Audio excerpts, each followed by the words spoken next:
حدیث میں دعا سکھائی ہے، اللہم انی اعوذ بک من علم لا ینفع، اللہ ایسے علم سے پناہ مانگتا ہوں جو فائدہ نہ پہنچائے۔ تو ہماری پیدائش کا مقصد یہ ہے کہ تم میں سے اچھا عمل کون کرتا ہے، کوئی شخصیت مقصود نہیں، عمل مقصود ہے۔ دیکھو کس قدر اسلام میں شخصیت پرستی کی نفی ہے، اس کی میں ایک مثال آپ کو دیتا ہوں صحیح حدیث سے، بہت ٹیکنیکل مثال ہے، اس کو خوب اچھی طرح سمجھیں۔ قرآن مجید میں سورہ توبہ میں اللہ نے غزوہ تبوک کا واقعہ بیان کیا، جس میں کچھ 3 مخلص صحابہ پیچھے رہ گئے تھے، کوئی عذر نہیں تھا ان کو، لیکن وہ جنگ میں شریک بولو نا نہیں ہو سکتی۔ بہت سے منافقین بھی پیچھے رہ گئے۔ جب نبی صلی اللہ علیہ وسلم غزوہ تبوک سے واپس آئے تو منافقین نے نبی صلی اللہ علیہ وسلم کو خوش کرنے کے لیے جھوٹ بول دیا تاکہ نبی آپ پہ ناراض نہ ہو، نبی کو تکلیف نہ ہو۔ اگر وہ یہ کہتے نا ہمیں کوئی عذر نہیں تھا پھر بھی ہم پیچھے رہ گئے، تو انہیں پتا تھا نبی کو اس سے کیا ہوگی،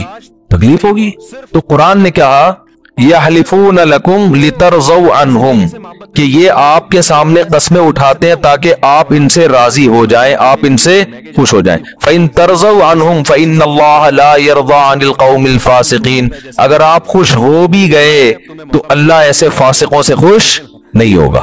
اب پوائنٹ کی بات سمجھنے کی ہے، وہ نبی کو خوش کر رہے ہیں لیکن اللہ کہہ رہا ہے میں پھر بھی خوش نہیں ہوں گا۔ کیوں؟ یہاں نبی کو خوش کرنے کا مقصد اللہ کو خوش کرنا نہیں تھا، ذات نبی مقصود تھی جس میں اللہ نہیں تھا۔ تو اس میں بتا دیا گیا کہ نبی کو خوش کرنا بھی جب ثواب ہے،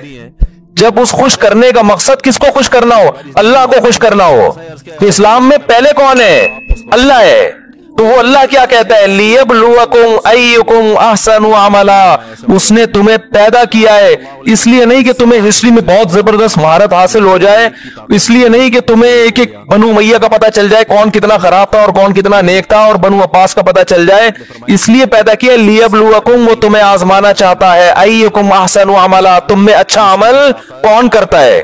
آپ کہہ سکتے ہیں بھئی اچھا عمل یہی ہے جو ہم کر رہے ہیں، بہت اچھا عمل ہے کہ ہم نے عوام کو الجھا دیا ہے ان مسائل میں، بہت اچھا عمل ہے، عوام پہلے غلط سمجھ رہی تھی، ہم نے صحیح سمجھا دیا عوام۔ تو قرآن نے اس کو بھی کہا ہے کہ اچھا کی ڈیفینیشن وہ ہے جس کو کون اچھا کہے، اللہ اچھا کہتا ہے جس کو، اللہ اس کے رسول نے جس عمل کو اچھا کہا،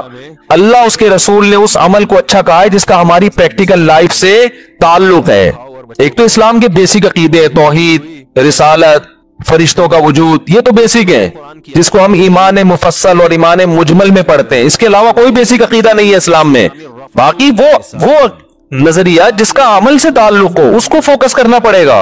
عمل کسے کہتے ہیں؟ قرآن نے الحمد سے لے کے الناس تک اتنے آرڈر دیے ہیں کہ اگر آپ ان آرڈر ہی کو پورا کر لیں، میں کہتا ہوں اس سے اچھا انسان دنیا میں پھر وجود میں نہیں آ سکتا۔ آپ کے پاس ٹائم کہاں ہے ان کو پورا کرنے کے لیے؟ قرآن کہہ رہا ہے تعالوا اتل ما حرم ربکم علیکم۔ دیکھو مشرکین مکہ بھی نا اپنی چند مذہبی رسومات کو لے کے بیٹھ گئے تھے اور وہ یہ سمجھتے تھے کہ اس سے کون خوش ہوتا ہے،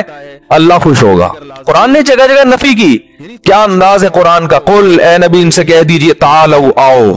اتلو میں تمہیں پڑھ کے سناتا ہوں اللہ کا کلام، ما حرم علیکم ربکم، میں بتاتا ہوں تمہارے رب نے کون سی چیزوں کو حرام کیا ہے۔ یہ جو تم نے جاہلیت کی چند رسومات کو پکڑ کے بیٹھ گئے ہو نا،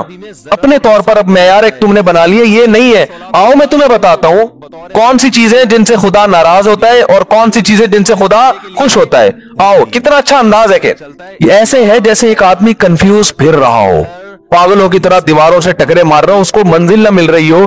اس نے جانا ہے جناب صدر جانا ہے، کوئی گاؤں دیہات سے کوئی بندہ کراچی آ گیا، یا اس نے کینٹ اسٹیشن جانا ہے، اب اس سے پوچھتا ہے وہ کہتا ہے کینٹ اسٹیشن ادھر کو ہے، وہ ادھر کو چلنے لگا، دوسرے سے پوچھتا ہے وہ کہتا ہے نہیں وہ بھی صحیح بتا رہا ہے کہ ادھر کو ہے، لیکن اتنے پیچیدہ طریقے سے بتا رہا ہے کہ تو پہلے یوں جانا، پھر یہاں سے جا کے نا ایک گولے گنڈے والا آئے گا، وہاں سے رائٹ ٹرن ہو جانا، پھر ایک کلفی والا ہے، ادھر سے لیفٹ ٹرن ہو جانا، ادھر 4K کا اسٹاپ آئے گا، وہاں سے پھر بس میں چڑھ کے پھر ادھر اترنا، پھر یوں بوکھلا گیا یار۔ دوسرا بندہ بھائی چھوڑ اس کو، تو ایسا کر تو یہاں سے نا ادھر سے جانے کے بجائے ادھر رش ہوگا تو یہاں سے نکل جا کٹھی پہاڑی سے یوں نکلے گا، پھر ادھر سے بنارس ٹرن مارے گا، ادھر شیر ادھر جائے گا، روٹ تھوڑا خراب ہے لیکن راستہ کھولا ہوا ہے، پھر اب وہ شیر شاہ کیا ہوتا ہے، ایسے میں کوئی عقل مند کہے گا ادھر آ یار، ایسے ہی ہوتا ہے نا اسٹائل، ابے ادھر آ، زیادہ لمبی چوڑی